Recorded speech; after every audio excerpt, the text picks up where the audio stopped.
And to tell us about their interventions and programs, we're joined by Princess Stella Sigao from the Amampondo Royal House and Princess Musa Mbewe from Contralesa's Women's Wing. Princess Stella, good morning. Welcome to Newzroom Afrika. Morning, Chaba. Morning, Musa, Princess Musa, and morning to the viewers. And also good morning to you, Princess Musa. Thank you so much for your time. Thank you so much, Master Chaba. Good morning to you. Good morning to the viewers. Honorable greetings to the princess. Fantastic. Let's start here. Now, as princesses, how do you use your positions to advocate for women's rights and challenge patriarchal norms that perpetuate gender-based violence? Let me start with you, Princess Stella. Morning, Master Chaba. In 2019, we formed what we called South African Royal Princesses Network, which I founded, which is now a structure where South African Royal Princesses come together and work on progressive things to make a difference to communities. One of our focuses is GBV, which has become a very serious problem also in the rural areas. There are programs that we started in 2019, especially around awareness programs. We have partnered with Kutluka Movement, with Mr. Zina Marshall. However, we have also, when we did our research in terms of GBV in rural areas, there's still a lot of awareness that is needed there. Crime is going up. There's issue of stigma. Let's say somebody has been raped. Somebody is afraid to report because they are afraid of stigma. There's no security. So if, let's say, you've been abused, where do you go? There are no police or mobile police stations in the villages. And also, in some cases, the issue of trafficking. We've got a very serious situation whereby children are missing, and then there's no awareness around human trafficking. So there's also issues of drug and alcohol abuse that also contribute to gender-based violence. And now drugs has also affected young children who also end up committing very terrible crimes.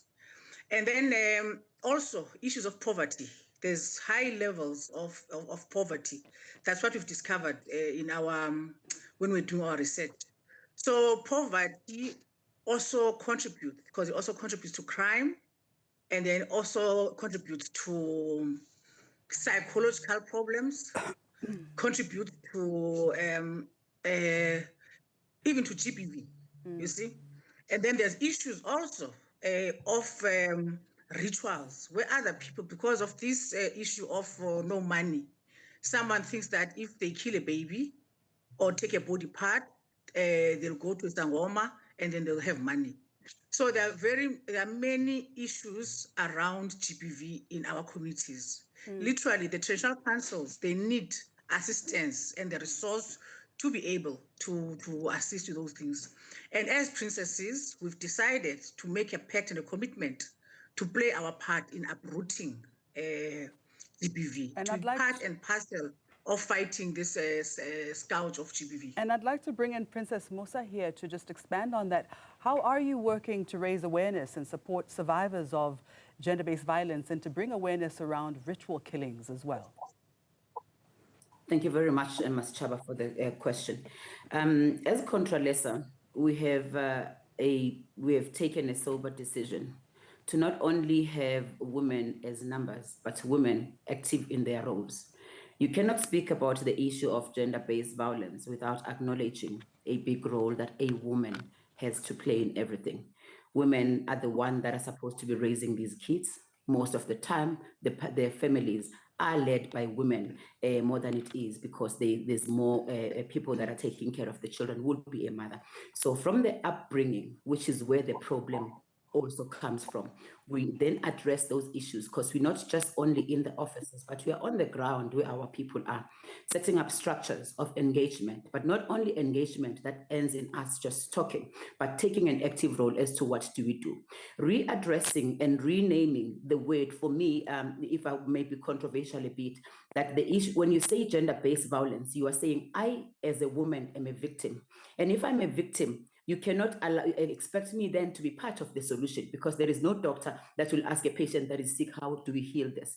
We need to then understand and realize that this issue is a social issue that needs everybody to come in and pull with the same weight. So it doesn't become a finger pointing where you are saying it's these people or these people. So renaming that and saying, let us all take an active role in looking that as traditional leaders, how can we do that? If you look at the culture and the nature of how traditional leaders are doing things, which has now been changed because of the system that we have. We had a traditional council where an issue that happens here does not need a government that is far there to address it. But you will have people that are close by. An incident happens today, it gets dealt with immediately, so we can immediately eliminate.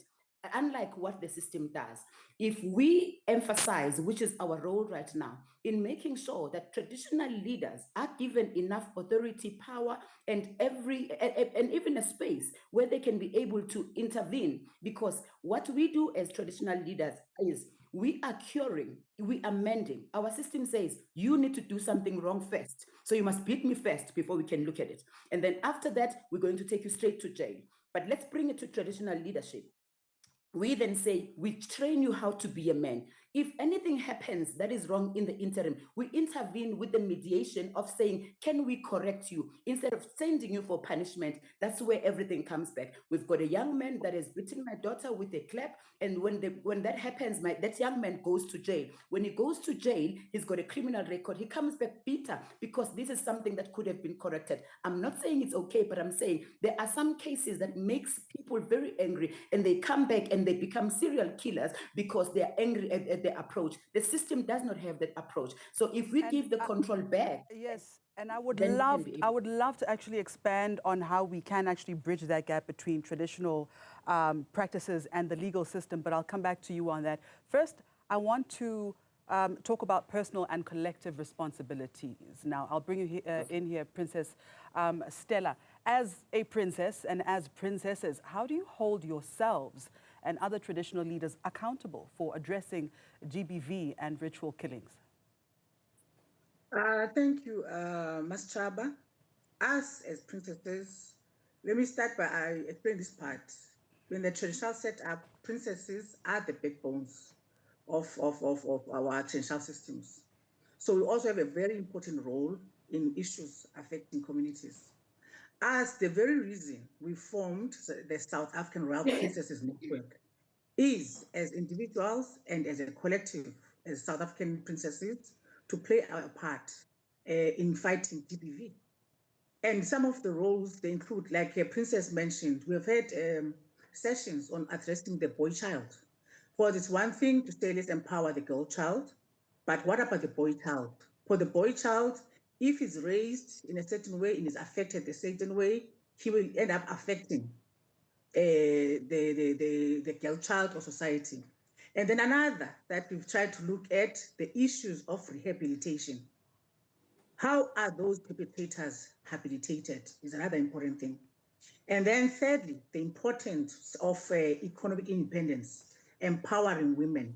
Hence, we promote them to organize themselves, find things to do, whether maybe it's bead making or find a project, farming or something, but economic independence so that they are able to stand for themselves. And then even children, we've done a lot of programs, visiting schools to empower young people about GBV. For some of them are going to go to university not knowing those things. So we played a very important part in terms of those things. So as princesses, we go out there, we form partnerships, we're on the ground, trying to create awareness, trying to assist, even with rape kits. In some instances, we donated in some police offices, and we're still campaigning for mobile police stations to be there in the rural areas. We're campaigning for resources to assist the traditional councils so that if someone is a victim of GBV, if somebody is a victim of rape, they're able to go to the traditional council, and the traditional council can assist because it's resourced, there's telephones, there's technology, and so forth.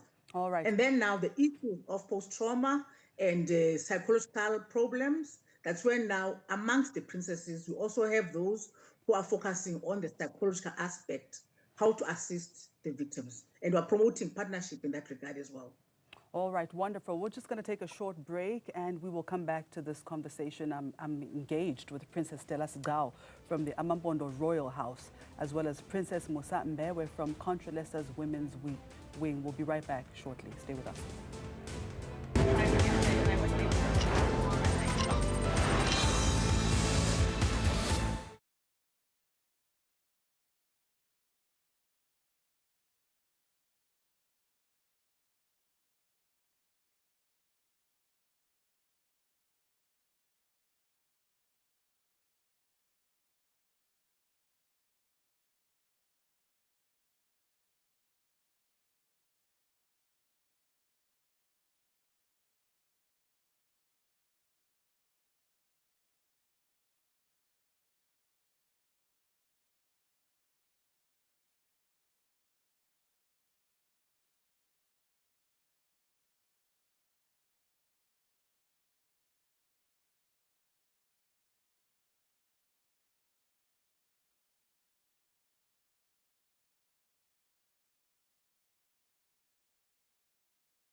Welcome back. This is the Weekend Report. I'm Masachaba Mposwa. Now, we're having a conversation around traditional leadership's response to gender-based violence and ritual killings. And for that conversation, I'm joined by the founder of the Royal Princess Network, Princess Stella Sigao, as well as a representative of Contralesa Women's Wing, Princess Musa Mbewe, who both join me now.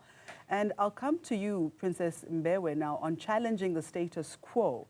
How can traditional leadership structures be transformed to prioritize women's rights and their safety? Thank you so much, Master Chaba. Firstly, we need to acknowledge and identify that the issue of gender-based violence stems from what the system says. Our system fuels the issue of gender-based violence. How does that happen? Because we've got our system that has placed us, a majority of our people, in the state of poverty, where there is so much lack. People don't have moral values that they can. So we are then active in decision making, where we're going to deal with those things that are root causes of this.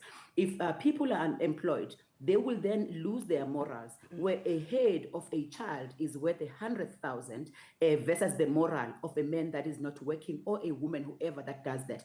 The root cause of that comes from the lack, which is what we need to look at, that our people don't have much where they can be able to exist and be sustained. As a result, they do this only not because of the wickedness of their heart and not justifying the wrong, but because they want to be able to go on a daily basis.